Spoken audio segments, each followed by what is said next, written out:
And in 1963, the first album I bought was by the Beach Boys and Surfing USA. And when I look back at this cover, is the notion of waves and of surfing. And much of the work that I've done has been trying to help business people identify the underlying waves in this sort of environmental and sustainability agenda. And to some degree, then helping them sort of work out how to surf and go with the energy in the system rather than against it. So in a way that this still resonates on a number of different dimensions. I did a PhD on the impact China clay mining was having on the marine coastline of Cornwall. I was studying these things, which are dead muddy worms, because if you look at the different species of worms, you can tell how polluted or not that particular coast. If there's lots of big healthy worms, like this one, it's quite clean. If there's no worms or small worms or particular species of worms, it tends to mean it's really polluted. So back in the late 80s, I was really lucky enough to be offered the opportunity to go out to Borneo. And one day I was in the clearing and I heard this sort of rustling behind me, which is not unusual because the rainforest is full of noise. And actually it was an orangutan who had obviously been watching me for a while and was quite inquisitive and a bit nonplussed about why this human was sitting there putting little plant seedlings into the ground. The really big watershed year was 1990 when two companies, Monsanto in the United States and Norsk Hydro in Norway, both decided to do voluntary environmental reports. And in the case of Norsk Hydro, they had a verification process, and that was unique up to that point. When the first sustainability reports came out, they were pretty dry. There was a lot of numbers in there, and they weren't that entertaining, and they didn't really grab the reader. I think the first wave of reporters, so through to the mid-1990s, partly it was a herd instinct. These people are doing it, we're not. I feel a bit uncomfortable, we should at least experiment. But at the same time, there was a sense that the environmental agenda had been around for long enough that it was beginning to be a bit more grown up. And some companies used reporting as a driver to force themselves to develop the appropriate management systems. For us at The Guardian, it was saying actually, how can we create an internal engine of change in the business?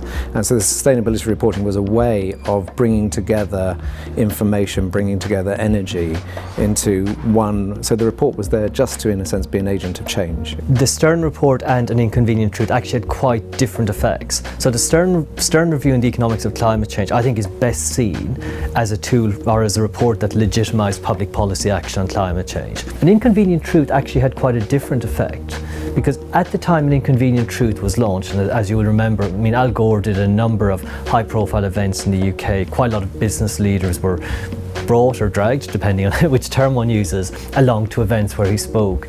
And his role was actually much more about changing mindsets and attitudes. But together with the introduction of emissions trading in Europe and the fourth assessment report from the Intergovernmental Panel on Climate Change, it was really I think what happened was the debate in the investment community went from one of will there be action on climate change to one around the inevitability of policy action on climate change, where the remaining uncertainty was around the timing of that intervention.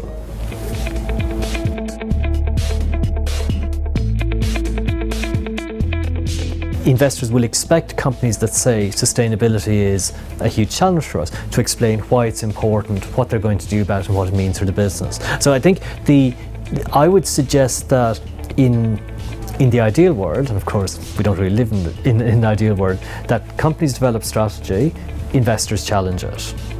I think a big driver for the change that we've seen was the realisation who was reading these reports, and the reality is that data is really important for some investors, for some NGOs, but by and large the majority of people that you want to engage with probably don't need the detail of the numbers and actually need stories. They need this whole agenda to be brought to life. These standard template reports full of numbers, nobody's reading them and they know that.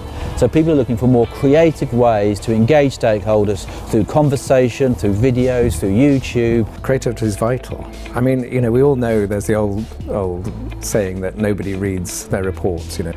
So I think the more dynamic it is and the more open it is and the more interactive it is, the more you're going to engage different audiences. What we're seeing now is environmental reporting is less about just a presentation of numbers and reassurances that you're not as bad as we think we are, but an open invitation to a conversation about here are the big challenges and problems I'm facing.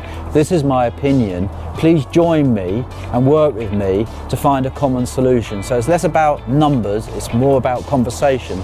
So last year, Accenture for the Global Compact did a survey of 766 CEOs around the world, and 93% said, no, we really now sort of understand sustainability is important. 88% said, we now know we've got to drive it through our supply chains, like Walmart have. And 81% said, we've already embedded sustainability. And that was the moment when all of these warning bells, alarm signals went off in my brain. And I thought, you're not lying probably, but you don't really understand the scale of the change agenda that's coming at you. And I think part of our challenge now is to say, it's great that you've embraced the agenda, it's great that you're speaking the language, but now let's get down to the serious work of driving the nature and scale of change that we actually need.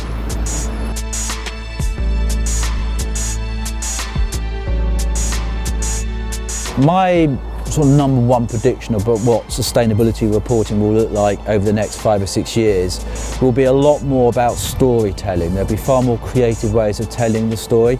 Well, for me, it's very simple. Talk about your products. If your products could talk about their impact on all the world's problems and all the world's needs, what would they say? I think we'll continue to see an opening out with new issues, new metrics and so on, and a great deal of stakeholder engagement around that. At the same time, if we're really going to engage financial markets, financial analysts and so on, we've got to put this into a format that they understand. So I think integrated reporting is probably in the next sort of 5 to 10 years the big thrust here. I wouldn't be at all surprised if people 20 years from today look back with a great deal of anger. You know, if I were young again now, I would be as angry as I was in the 60s around a different set of issues. I have a real worry that 20 years from now, people will look back at us sitting here in 2011 and saying, what were they doing? Why were they ignoring the science? Why were they ignoring these big and real impacts on the environment? The science around climate change impacts in particular is incredibly stark, and yet we don't have a global agreement. We are worrying about inconsequential things, and I think in 20 years' time people will say, well, the writing was on the wall, why did they not act sooner and more decisively?